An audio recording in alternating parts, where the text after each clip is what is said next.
há uma frase dita por ele, que é exatamente aquela que reforça o que está dito no Evangelho de João, no capítulo 6. Eu sou a ressurreição e a vida. Aquele que crê em mim, ainda que morra, viverá. O que a gente precisa saber sobre Deus, e que não existe a nosso respeito, é por isso que quando a gente ouve o grito, a gente pula e socorre. Quando a gente vê a necessidade, a gente urge para atendê-la. A gente percebe a aflição, a gente faz tudo para debelá-la. É porque não existe em nós o poder do ainda. Não existe. Nós somos, no máximo, beneficiados por um ainda sobre o qual a gente não tem nenhum controle.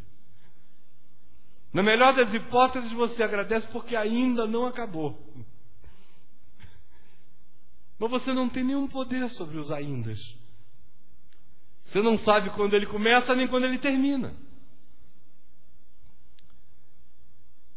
Deus, no entanto, tem o ainda na sua mão. Eu sou a ressurreição e a vida. Aquele que crê em mim, ainda que morra, viverá. O texto que a gente leu fala desse mistério do ainda e dessa pedagogia do ainda divino. Desses momentos que são ainda para nós, mas que são absolutamente conscientes da parte do amor de Deus.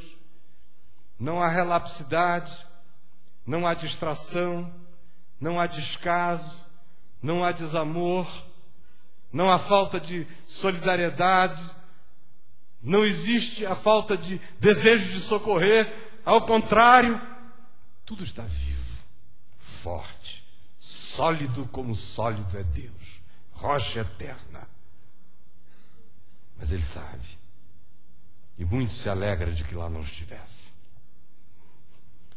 porque Ele pode dizer: ainda que morra, viverá.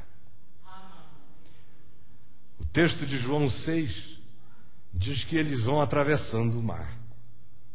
Jesus ficou para trás. Já estão entrando aí nas vigílias mais tardias da noite.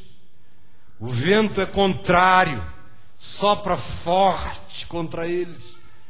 O barco é pequeno e a dificuldade é real. Eles são especialistas no mar, portanto não existe ali uma comunidade de homens facilmente amedrontáveis. São todos pescadores e gente experiente e curtida. Mas a coisa ficou preta até para eles. Na interpretação deles estava difícil, havia o risco de naufragarem. E Jesus mesmo é que tinha concitado-os a irem. É aí que fica a aflição. Poxa, mandou a gente para essa. Ficou dizendo, ó, atravessem, vão, não, podem ir, moçada, podem ir. Não, fiquem tranquilos que eu estou bem. Ó, nós vamos deixar um barquinho para o senhor. Não, tudo legal, podem ir. Eu vou despedir as multidões. O senhor tem certeza que não quer que a gente fique? Não, podem ir. Então tchau, hein? Nos vemos em Cafarnaum. Não demore. Podem ir que eu chego. Aí os caras vão. Mais do que podem ir que eu chego, de fato era: vão, por favor. E eles estão indo. E rema para lá, e rema para cá. De repente, tufão. Noite escura. Não saem do lugar, no meio do nada, na escuridão total. Ondas encapeladas, ventos soprando, barquinho virando casquinha, e homens se diluindo em medo. E Jesus ainda não viera ter com eles. O texto é bem claro quando diz isso. Ainda não viera ter com eles. E o medo está ali instalado, presente, afligindo, angustiando. Agora olha aqui para mim só um pouquinho. Quem é que pode dizer aqui que está vivendo na estação do ainda, em alguma coisa na vida? Pensa no marido, na mulher, nos filhos, numa causa, numa perda injusta, perversa, ou numa opressão que você está sofrendo, renitente, constante, ou numa enfermidade, ou num desconforto, ou num sentimento estranho de impotência, ou em agonias que cercam, medos mais do que justificáveis, bastante racionais, mensuráveis, que cercam você. E Jesus não chega.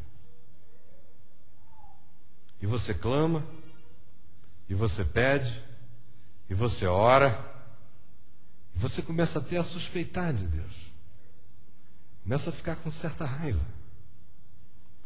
Sua impotência vai ficando nervosa. E ele não vem. E aparentemente, você está ali porque ele estimulou você a estar. Você fez alguma coisa baseado no que você creu, no que você achou que era bom, no que você cria que fazia sentido. Tomou decisões baseado, quem sabe, no melhor do seu juízo, do seu pensamento, ou quem sabe até fundado na própria palavra. Mas de repente, tudo fica escuro e ele não chega.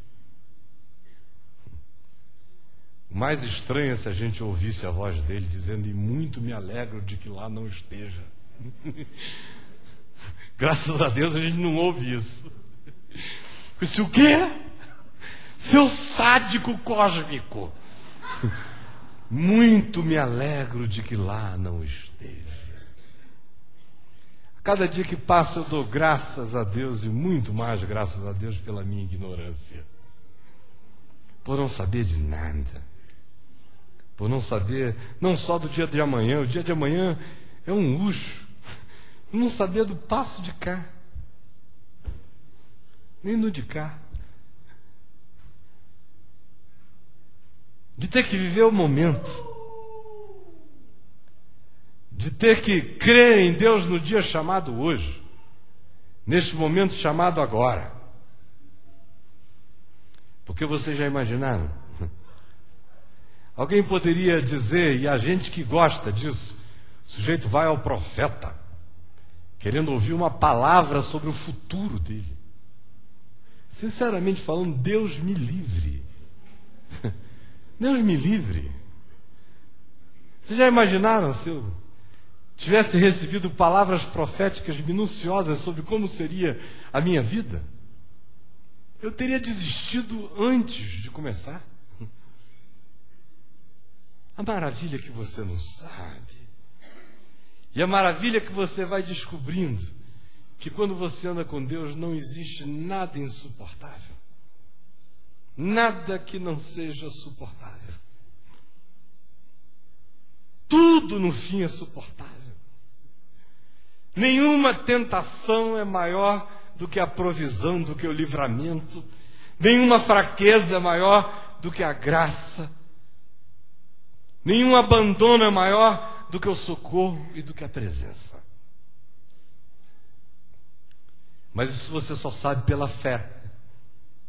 Porque na hora em que você está atingido, o que fica no coração é onde ele está ou por que ele ainda não chegou. Hoje eu queria que você ouvisse, nesses momentos de ainda, essa outra voz que diz: eu me alegro de que lá não esteja. Porque isso é para que vocês creiam. Porque eu sou a ressurreição e a vida. E aquele que crê em mim, ainda que morra, viverá. Portanto, os meus aindas têm fim. Mas os aindas de Jesus não são finalizados nem pela morte. Eu é que me aflijo porque eu tenho esse limite. Eu tenho deadlines. Eu tenho impressões de irreversibilidade. Eu tenho sensações de que se passar de um determinado limite, de uma determinada fronteira, não tem mais volta.